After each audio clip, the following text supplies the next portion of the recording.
J'ai écrit mon premier roman en 2016 et je l'ai publié en 2019. Et là, j'ai osé, c'était impératif.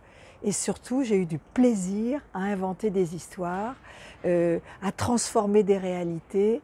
Et vraiment, ça a été un très, très grand amusement.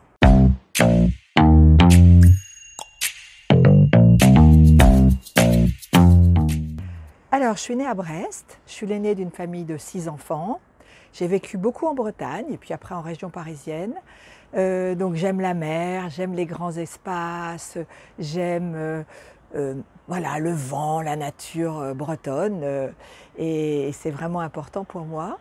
Et puis donc j'ai créé à 40 ans un cabinet de coaching qui s'appelait En Voilure. Et puis peu à peu, je me suis mis à l'écriture et je suis devenue romancière en 2019. Et là, j'ai publié mon premier roman. Et puis, je suis en train d'écrire mon troisième.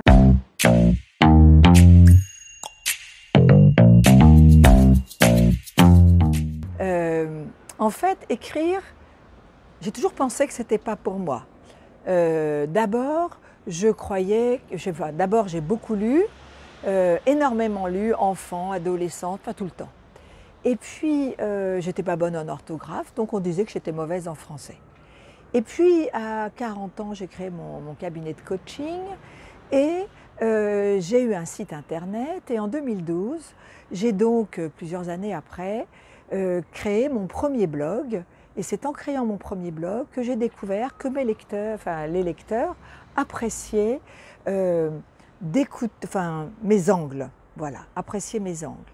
Et à ce moment-là, j'ai écrit régulièrement sur ce blog. Puis, j'ai écrit mon premier roman en 2016 et je l'ai publié en 2019. Et là, j'ai osé, c'était impératif. Et surtout, j'ai eu du plaisir à inventer des histoires, à transformer des réalités. Et vraiment, ça a été un très, très grand amusement.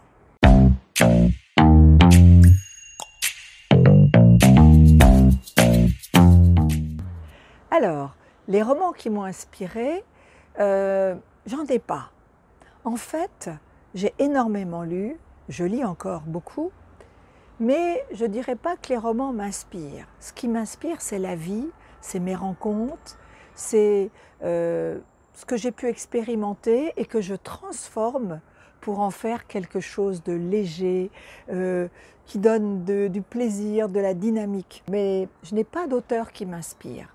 Je vais être inspirée par un fait divers, je vais être inspirée par une vidéo YouTube, je vais être inspirée par une exposition, je vais être inspirée par la vie.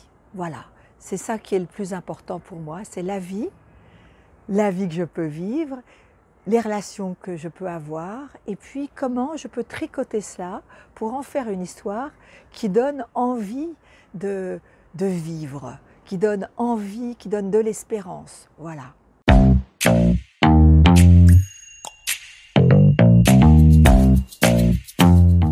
Tout simplement, j'ai un axe. Un axe, c'est être vivant, aimer la vie, donner à mes lectrices et mes lecteurs envie de prendre leur vie à bras-le-corps, quelle qu'elle soit, avec leurs emmerdes, leurs joies, leurs peines, leurs douleurs, leurs traumatismes, mais de vibrer dans la vie et d'être vivant. À partir de cela, je n'ai pas de plan, mais j'ai une idée de personnage. Et cette idée de personnage, eh bien, je vais partir de mon personnage qui va me guider pour écrire.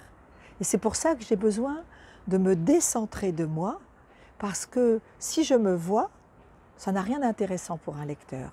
C'est le personnage qui parle, qui va vivre des aventures, qui va vivre le roman, en fait, de sa vie, et qui va montrer comment il rebondit malgré tout ce qui lui est arrivé.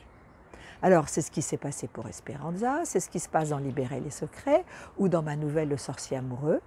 Et peu à peu, je sais, mais j'ai besoin de temps et de temps et de profondeur, d'être vraiment pas dérangée pour pouvoir créer ma fiction et permettre que le chapitre que j'écris soit intéressant. Je le sens dans mon corps. Et puis après, je passe à une nouvelle idée parce qu'elles viennent les unes après les autres une fois que mes personnages sont vraiment vivants et que je me suis quittée.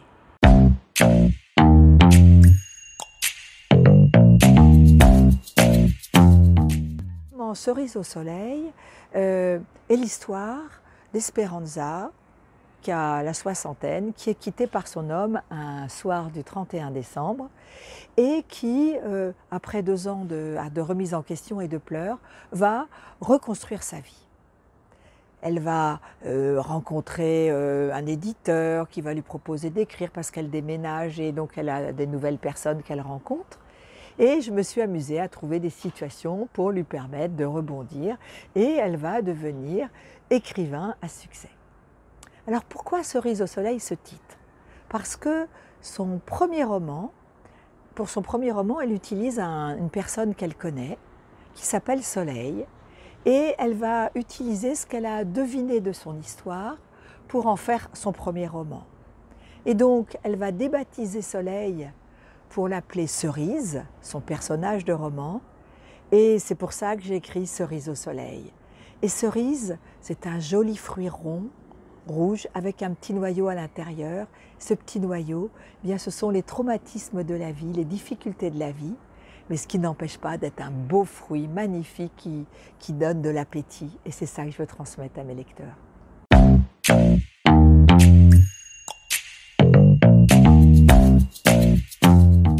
Alors, pourquoi la Bretagne? Bien, je suis née en Bretagne, j'adore la Bretagne, j'aime la mer, j'ai fait beaucoup de bateaux à voile en Bretagne, donc je la connais bien. J'ai sillonné dans tous les sens, j'ai tellement vécu, j'aime les ciels bretons, j'aime le soleil breton, j'aime le crachin, j'aime la pluie, j'aime le vent, j'aime tout. Et puis, donc, j'ai eu du plaisir à mettre dans Cerise au soleil les îles Chausey, parce que j'avais été à la voile, et je trouve que c'est un lieu, cet archipel est magnifique. Donc ça m'a amusée de créer une histoire d'amoureux sur cette île. Et puis 5A, pour libérer les secrets, eh bien c'est parce que j'ai rencontré il y a 25 ans un petit garçon qui avait l'âge de Victor, à qui je pense il est arrivé ce qui est arrivé à Victor. J'étais chez des amis d'amis, donc je ne connaissais pas les gens, je ne pouvais rien dire. Et j'étais excessivement malheureuse parce que je ne pouvais pas parler. Et du coup, je me suis promis que j'écrirais un jour l'histoire de ce petit garçon que j'ai imaginé. Peut-être qu'elle n'est pas vraie, mais voilà ce que j'ai eu envie d'écrire.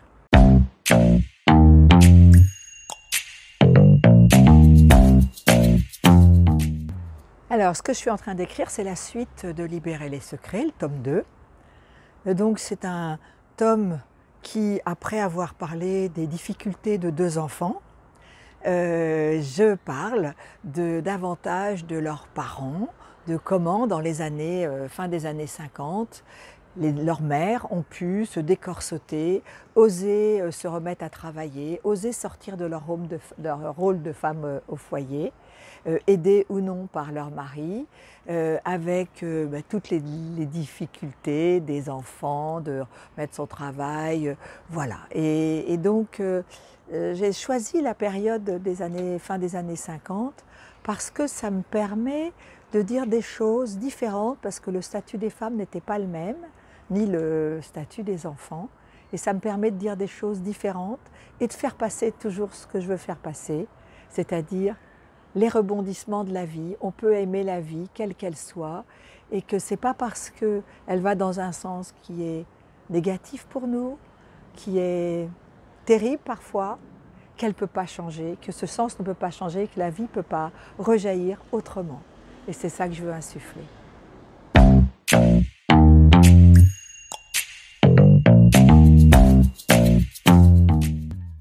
Alors, mon prochain roman sort fin octobre, début novembre 2022, un an après le tome 1, Libérer les secrets. Donc il n'y aura que 2 tomes.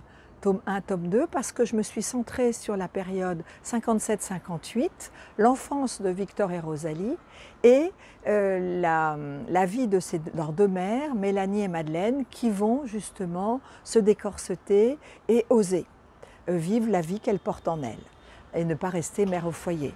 Donc j'ai trouvé que c'était une période intéressante, parce que c'est la période de basculement où tout change pour cette famille, ces 2 familles.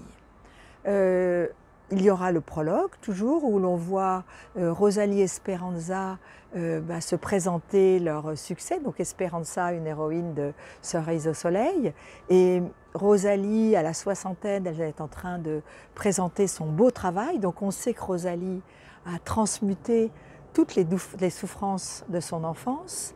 Et à la fin du deuxième tome, il y aura l'épilogue avec la rencontre de Victor et Rosalie adultes, qui racontent aussi leur réussite grâce à la peinture, où ils ont pu transmuter tous les deux leur traumatisme. Donc ça fera un ensemble.